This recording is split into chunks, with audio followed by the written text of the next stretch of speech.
합니다.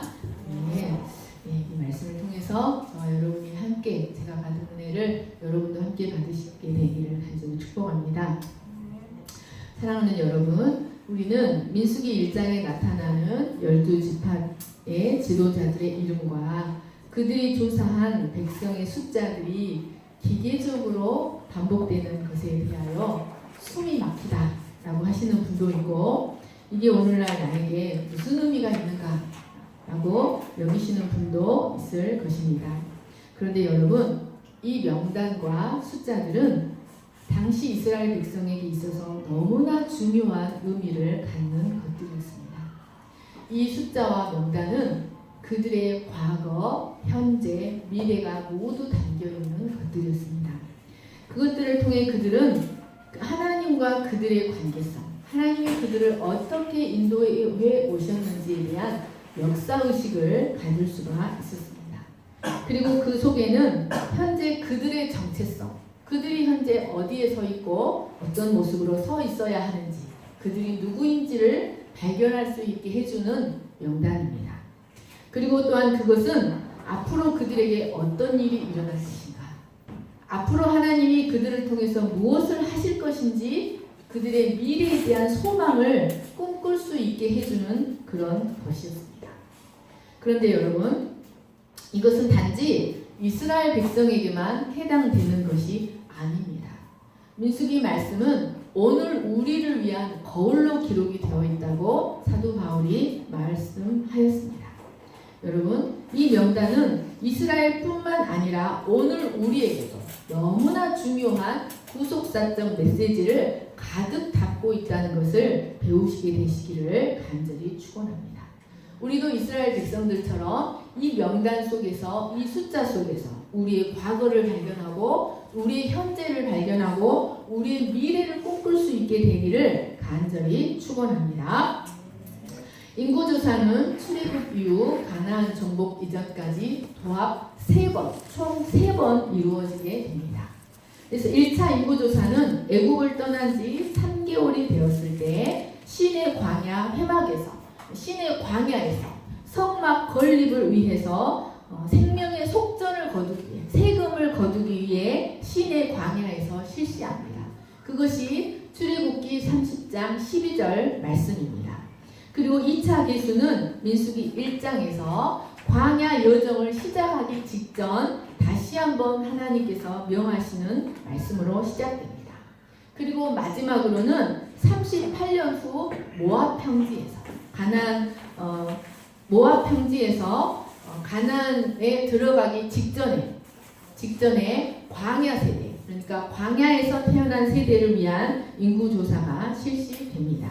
그것은 1차 조사는 성전을 건립하기 위해서 성전세를 거두기 위한 조사였고, 민수기 1장의 조사는 광야 여정을 시작하기 위한 조사였고, 3차 조사는 가나안 땅을 분배하기 위한 조사였습니다. 그런데 여러분, 오늘은 이제 이 1차 인구 조사에 대해서 살펴보겠습니다. 하나님은 이처럼 이스라엘이 광야 여정 진군에 앞서서 대대적인 인구조사를 하도록 하신 데에는 아주 중요한 의미가 있습니다. 첫째로 이스라엘 백성의 질서를 위한 것이었습니다. 그리고 효율적인 배치와 업무 분담, 임무 분담을 위한 것이었습니다. 출애굽한 이스라엘의 인구는 대략 200만, 어떤 사람은 300만이라고도 말합니다. 이는 엄청난 숫자입니다. 그런데 이런 엄청난 숫자의 백성들이 아무런 준비나 행정적인 조직 정비가 없이 되는 대로 여정을 시작했다고 한번 생각해 보시기 바랍니다. 그러면 황량한 광야에서 그들은 이리저리 헤매고 다니다가 한 사람도 살아남지 못했을 것입니다. 여러분, 사도 바울이 하나님에 대해서 하나님은 질서의 하나님이시지 어지러움의 하나님이 아니라고 하신 말씀을 기억하시기 바랍니다. 여러분, 이 온 우주의 세계는 철저하게 질서 가운데 운행되고 있다는 사실을 아십니까? 별자리도 작은 눈에 보이지 않는 미세한 원자의 세계에서부터 큰 별자리의 세계까지 이 모든 세계는 철저하게 하나님이 세우신 질서 가운데 운행되고 있습니다. 그 질서가 파괴된다는 것은 곧 어지러움, 그것은 곧 죽음을 의미하였습니다. 그래서 하나님은 이스라엘 공동체도 자신과 제사장 나라의 언약을 맺고 그 언약을 실현하기 위해 가나안을 향해 나아가는 이스라엘 공동체가 각자 자기들의 소견대로 무질서하게 움직이는 그런 무질서한 공동체가 되지 아니하고 하나님의 명령에 의하여 일사불란하게 움직이는 질서 있는 조직체로 만드시고자 인구조사를 명령하셨습니다. 또한 이 인구조사는 각 지파별로 계수되는 것으로서 각 지파의 특징과 역량을 파악하여서 효율적으로 그들을 배치하고 합당한 직무를 분담하여 효과적인 진군을 이룰 수 있도록 하기 위해서 각 지파별로 이루어졌습니다. 이렇게 체계적인 조직을 통하여 지도력을 분담하고 권위 체계를 분담함으로써 백성에 대한 의무를 나누어지고 그 지도 체계들이 미래를 함께 꿈꾸며 계획할 수 있게 하셨습니다. 첫 번째는 질서 있는 공동체가 되게 하기 위함이었습니다. 두 번째는 너무나 중요한 의미가 있습니다. 하나님께서 이스라엘 백성을 신의 광야에서 다시 한번 진군에 앞서서 인구조사를 명하신 것은 아브라함에게 하신 언약을 성취하셨다는 것을 그들의 눈으로 확증시켜주기 위함이었습니다. 그래서 그것을 통해 하나님이 얼마나 신실하신 분인가를 그들에게 가르쳐주고자 하셨습니다. 하나님은 아브라함을 갈대아 우르에서 불러내시고 그와 하나님 나라의 언약을 맺으셨습니다. 그리고 가나안 땅을 약속의 땅으로 주시고 그의 자손을 하늘의 별과 같고 바닷가의 모래와 같이 많게 하실 것이라고 말씀하셨습니다. 그리고 그의 씨로 말미암아 천하 만민이 복을 받을 것이다 라고 하셨습니다. 그러니까 아브라함과 땅에 대한 약속, 자손에 대한 약속, 복에 대한 약속을 말씀하신 것입니다. 하나님은 이 약속을 아브라함의 생애 동안 5번이나 반복해서 말씀하시므로 그 약속을 반드시 성취하시겠다고 언약하셨습니다. 그리고 창세기 15장에 와서는 제물을 쪼개서 하나님과 언약식을 행했습니다. 그 제물을 쪼갰다는 것은 내가 반드시 지키겠다는 맹세를 의미합니다. 그래서 이것이 지켜지지 않으면 하나님 자신이 이 제물처럼 쪼개진다 그런 뜻입니다. 그래서 이 약속은 하나님의 맹세, 하나님의 소원입니다. 그런데 여러분, 이스라엘 백성이 4대 만에 애굽 땅에서 나옵니다. 4대 만, 430년 4대 만에 애굽 땅에서 나오는데 내려갈 때 70명이었던 야곱 족속이 정확히 430만 년 만에 정확히 계수하였을 때 60355 60만 3,550명이라는 거대한 민족 집단으로 변모해 있었습니다. 그런데 이것은 하나님의 은혜의 역사였습니다. 왜냐하면 이스라엘의 애굽에서의 삶은 고난과 시련의 연속이었습니다. 자녀를 낳을 수 없는 환경이었다는 말씀입니다. 각박한 종살이를 해야 했고 남자아이가 태어나면 모두 나일강에 빠뜨려야만 하는 처지였습니다. 왜냐하면 이스라엘 백성들은 아무리 핍박을 받아도 생육이 중다하고 창성하여 심히 강대해졌습니다. 우리 세이 표현으로는 퐁퐁퐁퐁퐁이래요. 퐁퐁퐁퐁. 그래서 바로와 애굽 사람들이 심히 두려워할 정도로 창대해져 갔습니다. 그래서 긴급조치 1호로 그들은 남자들을 모집하여 각박한 노동, 심각한 각박한 노동을 시켰습니다. 그래도 줄어들지 않자 긴급조치 2호로 남자아이가 태어나면 모두 나일강에 빠뜨려 죽이도록 하였습니다. 이런 가운데서, 이런 환경에서 그들은 60만 명의 거대한 숫자로 불어났습니다. 이것은 하나님의 역사가 아니고는 설명이 되지 않았습니다. 하나님은 아브라함에게 하신 언약을 성취하기 위하여 초자연적인 능력으로 그들을 민족으로 키우셨습니다.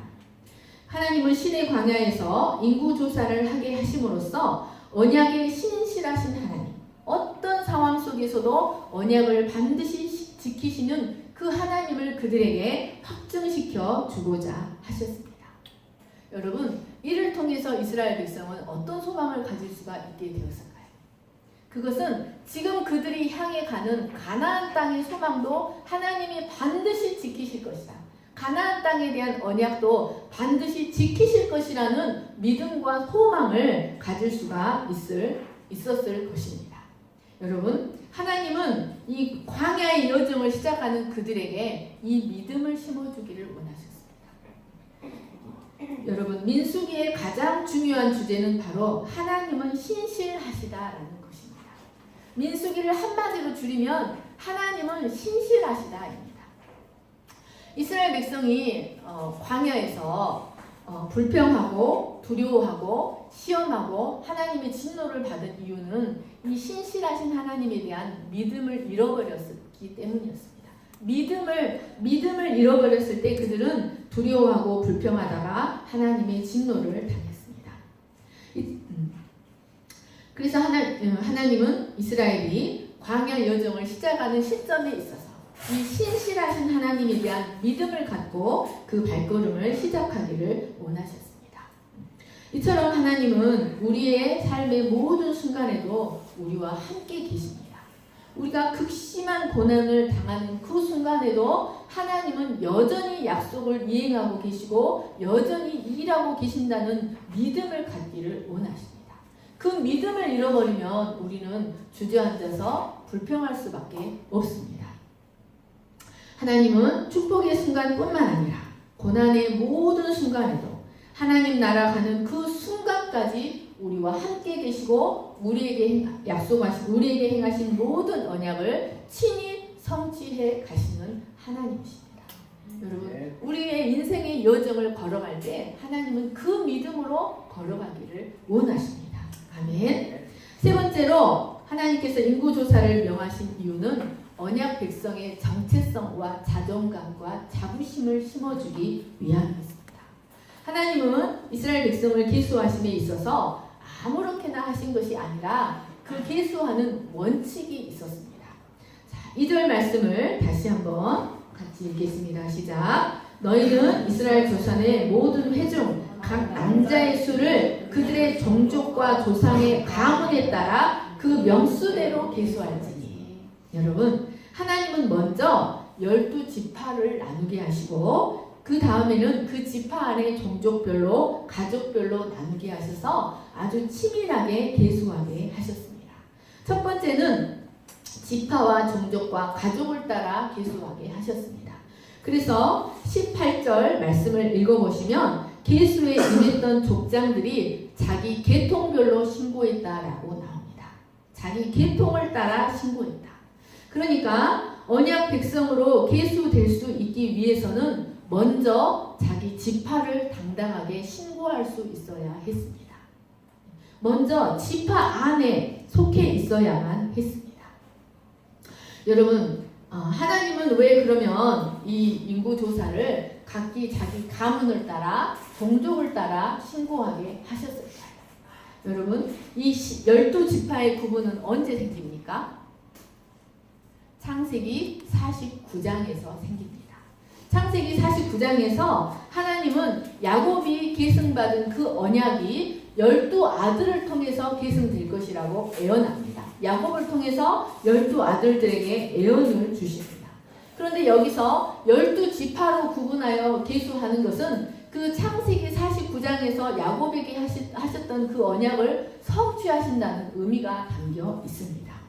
그래서 이후로 이스라엘은 군대를 편성할 때, 광야에서 행군하거나 진을 칠 때, 그리고 가나안 땅을 분배할 때 모두 12지파를 기준으로 일을 행하였습니다.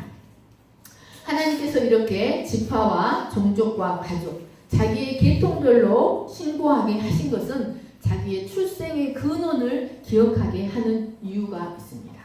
자기의 출생의 근원을 기억하게 하심으로써 언약 백성으로서의 역사의식, 선민의식을 심어주기 위함이었습니다.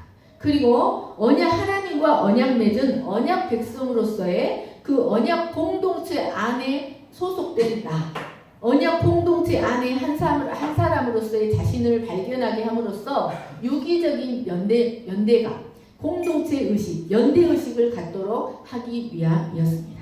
그래서 백성들은 한 사람 한 사람 계수될 때마다, 그래서 어떻게 계수하냐면 선이 있어요. 그래서 그 선이 이쪽에 있다가 이쪽으로 넘어오는 겁니다. 그래서 이쪽에 있다가 이쪽으로 넘어올 때마다, 그래서 한 사람 한 사람 계수될 때마다 그 개인은 하나님의 언약이 실현되는 민족의 일원으로서의 정체성을 새롭게 할 수 있었을 것입니다.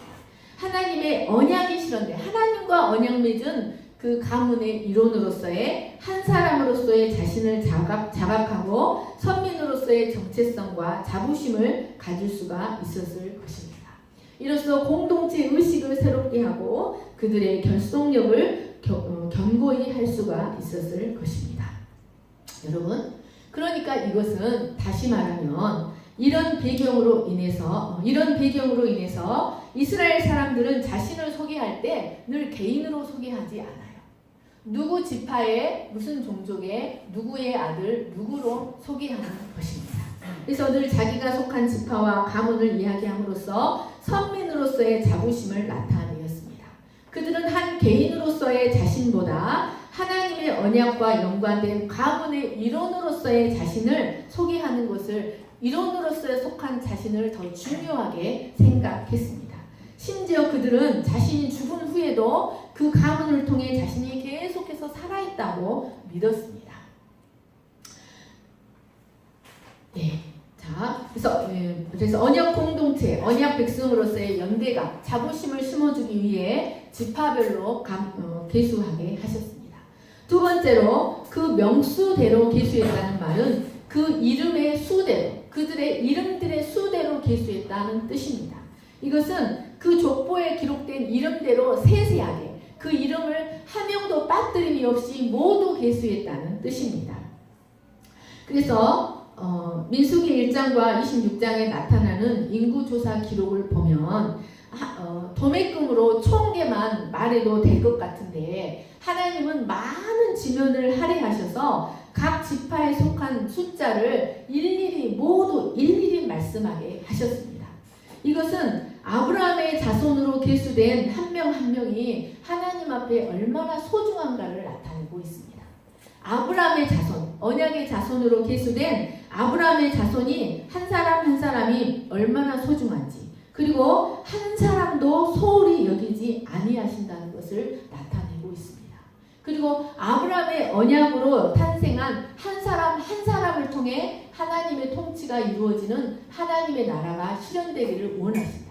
한 사람 한 사람이 의미가 있고 또 그들 한 사람만으로는 의미가 있는 것이 아니라 그 공동체 안에 한 사람 한 사람으로서 절대적인 의미를 갖고 있다는 말씀입니다. 이런 원칙으로 인해서 여러분 생각해야 할 것이 있습니다. 그것은 백성의 계수는 철저하게 아브라함의 자손들만 계수되었다는 것입니다. 아브라함의 자손으로서 12지파의 계보에 올라있는 자들의 한에서만 계수가 이루어졌습니다. 그러니까 그들 가운데 섞여있던 잡족들, 아브라함의 자손으로 태어나지 못한 자들은 계수에 들지 못하고 이스라엘 여호와의 군대 편성에 들지 못했다는 것입니다. 그들은 역사적으로 단순히 노동에만 종사해야 했습니다. 여러분, 이것은 하나님께서 어떤 분들은 같이 나가게 하실 때는 언제고 왜 계수를 안 해준 거야 하고 입을 삐죽할 수가 있습니다. 여러분, 이것은 하나님께서 그들을 차별하신 것이 아니라 복음에 대한 계시를 나타내기 위함이었습니다. 아브라함의 자손, 언약의 자손이 아니었습니다. 그래서 이것은 뒤에서 더 자세히 설명하도록 하겠습니다. 사실 이들은 이스라엘 무리 중에 섞여 살면서 불평의 분위기를 조성함으로 인해 하나님의 징계를 초래한 장본인들이기도 하였습니다. 그래서 이들은 1차적으로는 언약 백성의 계수에 들지 못하고 여호와의 군대의 계수에 들지 못했습니다. 이스라엘 백성이 광야 여정을 시작함에 있어서 하나님의 백성으로서의 정체성을 갖는 것은 너무나 중요했습니다. 하나님의 백성으로서 선민으로서의 정체성을 갖는 것은 참으로 중요한 일이었습니다. 다니엘도 본 거지만 자신이 구원받은 하나님의 백성이라는 정체성, 하나님과 언약을 맺은 아브라함의 자손이라는 정체성, 그리고 하나님이 그 자신의 이름의 영광을 나타내기 위해 선택하신 민족이라는 분명한 정체성과 자존감은 언약의 땅을 향한 광야의 여정을 시작하는 그들에게 너무나 중요했습니다. 그 정체성이 있어야만, 그 자부심이 있어야만 광야 여정에서 다가올 모든 어려움들, 그리고 그들의 진로를 방해하는 모든 대적들의 도전을 견뎌내고 싸우고 이길 수가 있었기 때문이었습니다. 이 정체성이 없이 광야 여정을 시작했다고 한번 생각해 보시기 바랍니다. 그러면 그들은 광야의 어려움을 만날 때마다, 그리고 그들의 진로를 방해하는 대적들을 만날 때마다 부전패를 당할 수밖에 없었을 것입니다. 부전패는 뭐예요? 싸워보지도 않고 지는 거라는 것입니다. 그런데 우리가 약속의 땅, 하나님이 약속하신 땅으로 간다는 그 선민으로서의 자부심이 있을 때 광야의 모든 어려움을 극복할 수가 있었을 것입니다. 그래서 하나님은 그들이 광야 생활을 승리할 수 있도록 하기 위하여 아주 오래전부터 하나님 나라를 위해 선택받은 아브라함의 후손이라는 정체성을 그들에게 심어주고자 하셨습니다. 그런데 여러분, 이러한 백성의 계수는 이스라엘 백성들뿐만 아니라 오늘날 신약의 언약 공동체인 교회에 속한 우리들에게도 너무나 중요한 계시를 주고 있다는 사실을 배워야 합니다. 광야의 시내산 앞에 서 있는 무리들 중에는 계수된 자와 계수되지 못한 두 부류가 있었습니다. 여호와의 군대에 속한 자와 여호와의 군대에 속하지 못한 두 부류가 있었습니다. 그들이 여호와의 군대요 여호와의 백성으로 계수되기 위한 가장 근본적인 조건, 가장 첫 번째 조건은 아브라함의 후손인가 아닌가 하는 것이었습니다. 아브라함의 후손으로서 12지파에 속해 있는가 속해 있지 않는가가 가장 기본적인 조건이었습니다. 그들이 여호와의 백성으로 계수되고 여호와의 군대로 계수되기 위해서는 먼저 자기 소속, 자기 지파를 당당하게 말할 수 있는 자여야만 했습니다. 그렇지 못하면 그는 언약 백성으로 계수되지 못하고 그 이름을 여호와의 군대의 명부에 올릴 수가 없었습니다. 그런데 여러분, 이 광야에서 이루어졌던 인구조사는 하나님께서 아브라함에게 하신 언약이 완전히 성취된 것이 아니라는 것을 알아야 합니다. 그것은 언약의 부분적인 성취입니다. 아브라함에게 하셨던 언약이 완전히 성취되는 그 순간이 어디일까요? 크게 말해보세요. 아브라함에게 내 자손이 하늘의 별과 같고 바닷가의 모래와 같이 많을 것이다 라고 하시고 그 수를 완전히 계수하게 되는, 그 언약이 완전히 실현이 되는 순간이 어디일까요? 계시록 7장 4절이 7장 말씀이 바로 이 민수기 1장 말씀과 병행 구절을 이루고 있는 장입니다. 자, 여러분, 이 구약의 12지파는 이 민수기 1장의 인구조사는 애굽 사람들이 두려워할 정도로 많은 사람들이기는 하였지만 아직 바닷가의 모래와 같고 하늘의 별과 같이 셀 수 없이 많은 숫자는 아닙니다. 그래서 이 인구조사는 장차 더 거대한 무리의 인구조사가 있을 것이라는 너무나 중요한 사실을 예표하고 있는 장면입니다. 사실 구약의 12지파는 장차 이루어질 신약교회를 예표하는 것으로서 한 사람으로부터 시작된 하나님의 나라가 12는 온 열방을 상징합니다. 이 10이라는 숫자는 아들이라는 뜻도 있고 열방이라는 뜻도 있어요. 그러니까 아브라함 한 사람으로부터 시작된, 괜찮아요, 하나님의 나라가 장차 온 열방 가운데서 그리고 온 민족 가운데서 아브라함의 족속들이 세워질 것이라는 것을 계시하고 있는 말씀입니다. 그래서 계시록 7장 말씀을 한번 펼쳐보시기 바랍니다.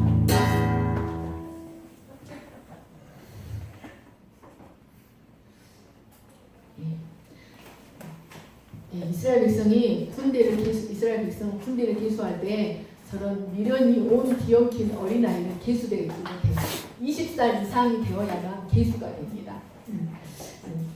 예. 자, 계시록 7장에는 아브라함에게 하셨던 언약이 모두 성취가 되어서 진정한 인구조사를 펼치는 이야기가 나옵니다. 계시록 7장 4절 9절 말씀 같이 한번 읽겠습니다. 시작. 내가 인침을 받은 자의 수를 들으니 이스라엘 자손의 각 지파 중에서 인침을 받은 자들이 14만 4천이니 이일 후에 내가 보니 각 나라와 족속과 백성과 방언에서 아무도 능히 셀 수 없는 큰 무리가 나와 흰옷을 입고 소녀의 동료 가지를 들고 보좌 앞과 어린 양 앞에 서서. 여기 하나님의 백성으로 인침받고 계수된 자들은 각 지파마다 1만 2천이었습니다. 그 총수를 보니 14만 4천이었습니다. 이 14만 4천은 60만에 비해서 훨씬 작죠.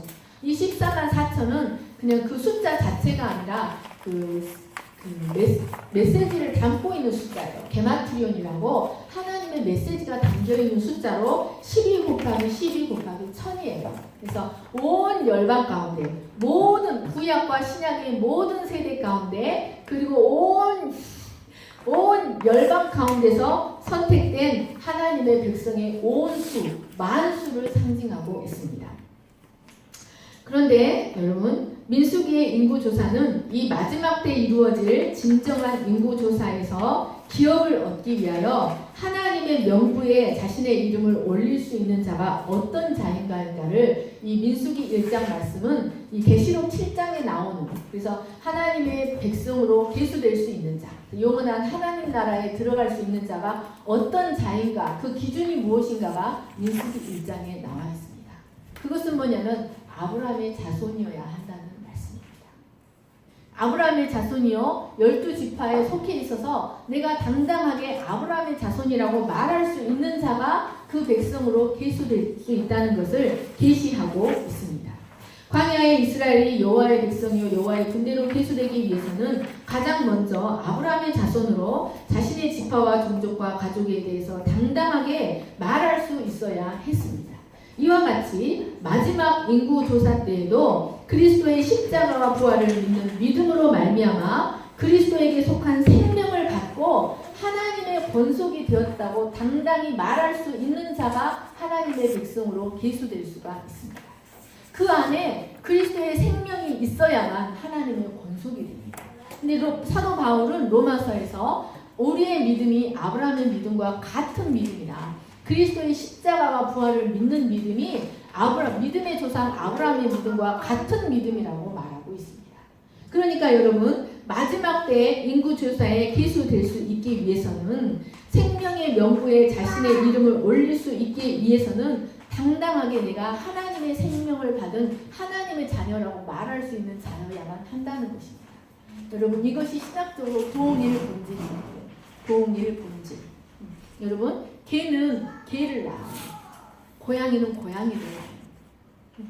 사람은 사람을 낳고 닭은 닭을 낳아요. 하나님은 하나님을 낳아요. 그래서 내가 물과 성령, 곧 하나님 말씀과 성령에 의해 다시 태어났다. 하나님이 진리의 말씀으로 너희를 낳으셨느니라 그랬잖아요. 야고보서에. 하나님이 진리의 말씀으로 나를 낳으셔서 내가 이제는 하나님의 영으로 인도함을 받고 있는 하나님의 아들이라고 당당하게 말할 수 있는 자가 생명의 명부에 기록될 수가 있습니다. 하나님의 아들이라고 말하는 자는요, 로마서 8장에 보면 그 안에서 내가 하나님의 아들인지 아닌지 어떻게 합니까? 하나님의 성령이 그 안에서 끊임없이 확증을 시켜준다고 했습니다. 하나님의 성령의 확증함이 없는 사람은 그 안에 하나님의 생명이 없는 거예요. 하나님의 영이 그들을 인도합니다. 물과 성령으로 거듭나 그리스도의 십자가와 부활을 믿음으로 말미암아 그리스도의 생명이 우리 안에 들어오고 하나님의 자녀라고 인침을 받은 자는 하나님의 영의 인도함을 받습니다. 그리고 그 안에서 하나님의 영이 계속 확증을 시켜줍니다. 너는 하나님의 자녀야. 만약에 이러한 확증이 없다면 하나님의 생명이 없는 겁니다. 우리는 내가 정말 물과 성령으로 거듭나서 하나님의 생명을 가진 하나님의 백성이 되었는지 자기의 실상을 돌아볼 필요가 있습니다. 여러분, 이 아브라함의 자손으로만 계수되었다는 사실은 너무나 중요한 이 복음의 사실을 우리에게 계시하고 있습니다.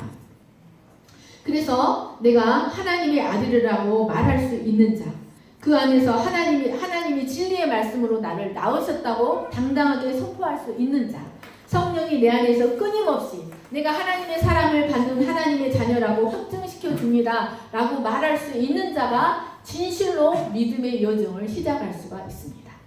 그 광야에 하나님 나라까지 가는 그 광야의 여정을 시작할 수가 있는 것입니다. 그래서 여러분, 성경에 나타나는 인구조사에 대해서 우리가 알아야 될 중요한 사항이 있습니다. 그것은 성경에 인구조사 이야기가 몇 군데 나와요. 그런데 성경에 나오는 인구조사, 그러니까 구약에 나오는 인구조사는 아무나 함부로 할 수 없었다는 사실입니다. 성경에 나오는 인구조사는 하나님의 명령이 있어야만 시행되었습니다. 그래서 모세는 신의 광야와 모압 평지에서 하나님의 명령에 의해서 인구조사를 실시합니다. 하나님이 그래서 그 인구조사를 하는 기준과 원칙을 말씀해 주셨어요. 그래서 그 명령에 순종해서 인구조사를 합니다. 그런데 하나님이 명령하시지 않은 인구조사를 한 사람이 있어요. 네.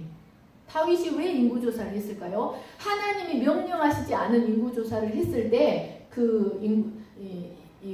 신의 광야에서 인구조사는 20일밖에 걸리지 않아요.